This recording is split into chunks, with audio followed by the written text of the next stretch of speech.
Hello everyone, అందరికీ కూడా ముందుగా ఉగాది శుభాకాంక్షలు అండి. మన తెలుగు వారందరికీ కూడా విశ్వవసనామ సంవత్సర శుభాకాంక్షలు. ఈ సంవత్సరం మీ అందరి జీవితాల్లో ఉన్న చేదు పోయి అందరికీ కూడా చాలా సంతోషంగా ఉండాలని నేను మనస్ఫూర్తిగా అయితే కోరుకుంటున్నాను. టైం అయితే 6:30 అయిందండి. కానీ పనులన్నీ చాలా ఫాస్ట్గా చేసుకుంటున్నాను. ఇక్కడ ఉగాది పచ్చడి కూడా కలిపేసి అయితే ఉంచుకున్నాను.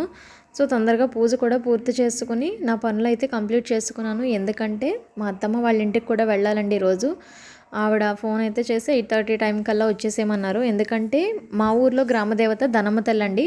అక్కడ మనం నైవేద్యం పెట్టుకోవాలి కదా ఇంటి దగ్గర. సో కోడిని కోసుకుని బూర్లు అవి వేసుకుని అమ్మవారికి నైవేద్యం పెట్టుకోవాలని చెప్పి నాకు కాల్ చేసి చెప్పారు. సో అందుకని నేను పనులన్నీ కూడా చాలా తొందరగా పూర్తి చేసుకుని స్టార్ట్ అవుదామని చెప్పి అనుకుంటున్నాము.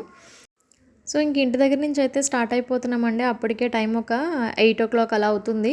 ఇప్పటికే లేట్ అయిపోయింది కదా, మళ్ళీ వెళ్ళాలి, అన్నీ కూడా చేసుకోవాలి దగ్గరుండి పనంతా కూడా బయలుదేరిపోయాము. ఇంకా ఇంటికైతే వచ్చేసామండి. ఇక్కడ చూసారా మొక్కలన్నీ కూడా ఎలా ఉన్నాయని చెప్పి నేను చూసుకుంటూ ఉన్నాను. వంకాయలు చూసారా ఎంత బాగా పూసినాయో. వంకాయలు అయితే చాలా ఎక్కువే ఉన్నాయి ఈసారి సెషన్కి. లాస్ట్ టైం ఆల్రెడీ మేము వెళ్ళినప్పుడు పట్టుకెళ్ళాం ఇంటికి. మళ్ళీ ఈలోపు 1 వీక్ కూడా అవ్వలేదు ఇంకాను. ఈలోపు మళ్ళీ చాలా కాయలు అయితే కాసినాయి అని చెప్పాలి. చూడండి ఎంత ఫ్రెష్గా ఉన్నాయో. మొత్తం అంతా ఆర్గానిక్ కదా. పచ్చిమిరపకాయల చెట్టు అంది, ఇది రీసెంట్గానే వేసింది అమ్మమ్మ. ఇంక ఇదంతా కూడా మొత్తం పుదీనానండి. అవ్వడానికి చాలా చిన్న మొక్కే వేసిందంట, కానీ మొత్తం చుట్టూ స్ప్రెడ్ అయిపోయింది. పుదీనా అయితే చాలా ఎక్కువ అయితే ఉంది. పుదీనా మొక్క చాలా ఫాస్ట్గా కూడా గ్రో అయిందనే చెప్పాలి. అసలు బలంగా కూడా ఉంటుందండి మొక్కలకి. ఇక్కడ మట్టి అయితే చాలా మంచిది, మా ఊర్లో మట్టి అయితేని. సో వచ్చిన తర్వాత నేనైతే వంట అంతా కూడా కంప్లీట్ చేసిన తర్వాత అమ్మవారి గుడికి అయితే వెళ్ళొచ్చేసానండి.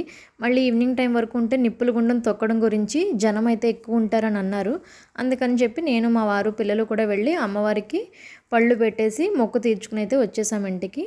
చూడండి ఈరోజు స్పెషల్ వచ్చేసి నేనైతే చికెన్ ఫ్రై, ఇంకా చికెన్ గ్రేవీ కూడా ఉండాను, ఇంకా రొయ్య మామిడికాయ కూడా ఉండాను నేను. కానీ వీడియో అయితే పెట్టలేదు.